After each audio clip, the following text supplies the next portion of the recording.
Hi, let's look at lecture 4 of this DKIP series, Digital Image Processing series. Now, today's topic which we're going to discuss is histogram equalization, which is an important topic. So the idea here is,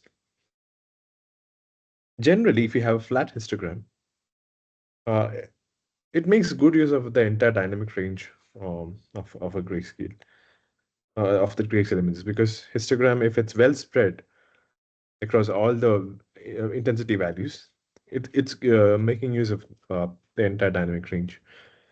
That's the assumption. So the goal here is to obtain a flat, or ideally a flat histogram. By flat histogram, what I mean is a histogram which looks something like this. Now let's look at the continuous setting. Here we have the number of pixels. Let's say the histogram is h of x, and x, the pixel intensity values. Ideally, discrete sense it takes values from 0 to 255. But a flat histogram flat histogram look something like this. So what does it mean? It means that all the intensity values are there in the histogram with equal representation. Right? For example, 100 also has a number of pixels. Similarly, 200 also has a number of pixels. So there's a good dynamic range. This is what is meant by a flat histogram. So our idea here is, suppose we are given a histogram which is not flat, something like this. Can we convert something at least to just similar to a flat histogram? This transition can we do is what our goal is. So how do you convert it? So let's for the derivation. I mean, apparently, let me talk about the result initially. So what you have to do is you have to find the normalized histogram of an image, find the cumulative distribution function, and assign the new pixel values to those pixels based on the CDF is what the idea is. So CDF will basically have will be the new histogram. Then if you do the transformation, then you'll have a flat histogram. So how can we prove this is something we have to look at. For the derivation, let's use the continuous case. Let's say P of x is the probability distribution function of an image. How do we get this probability distribution function? We have to basically find the histogram and normalize it. Okay, then we have to find the cumulative distribution function, CDF. Let P of x be the CDF of that image. So let R be the intensity level of the input image and S be the intensity level of the output image. So we're doing a transformation on all the intensity values of an image. This is a pointwise transformation.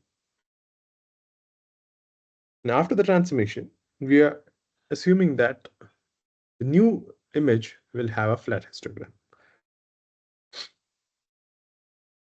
So let's have our input image I. Let it have L discrete levels, intensity levels, 0 to L minus 1. So S is equal to T of R, where R is the initial intensity level of pixels, which takes values from 0 to L minus 1. Now for transformation, our value changes to S. Okay? So for discrete image, the probability of each level K is given by the normalized histogram. PR of K is equal to NK by N. Okay? We already know that. We have already seen it. Then how do you find the CDF? CDF is basically, definition of CDF is you have to cumulatively add all the pixels which takes a value till a particular value, right? So to find the CDF, we basically have to add the CDF at a particular value K. is the sum of all probabilities till that value k. Till that value k. So basically it's j is equal to 0 to k, PR of j. We already know what PR of k is. So PR of j will be nj by n. So we just add till there, and n is a constant. We can take it outside. So basically the cumulative distribution function is sigma j is equal to 0 to n, nj. And we have a result from probability theory that let PS of S and PR of R be the PDFs of output and input images. Then after transformation, they are connected by this equation. The PS of S is PR of R into modulus of dr by ds.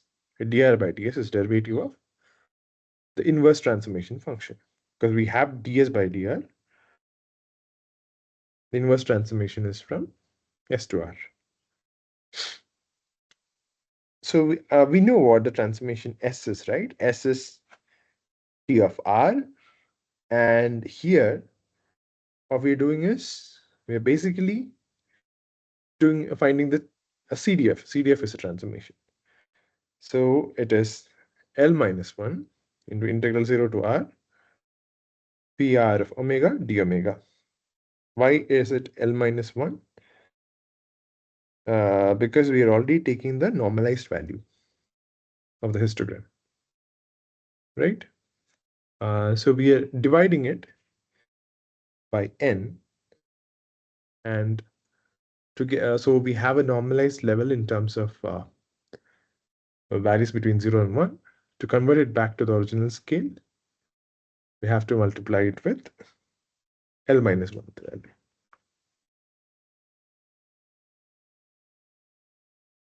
So basically in our case, if it's the levels are 255, 56, then L minus 1 will be 255. Final value. Okay. So what is ds by dr? ds by dr is L minus 1 into d by dr of r into pr of r. This is actually Leibniz rule which we're using.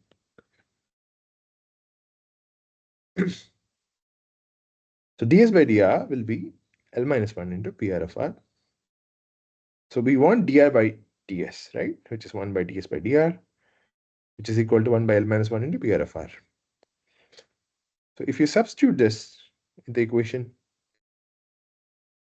ps of s is equal to pr of r into ds by dr, we get ps of s is equal to pr of r into 1 minus L minus 1 pr of r. Pr of r and pr of r is a positive value which can cancel out. Then we get 1 by L minus 1, which is basically what a uniform histogram is. So, which proves that once we have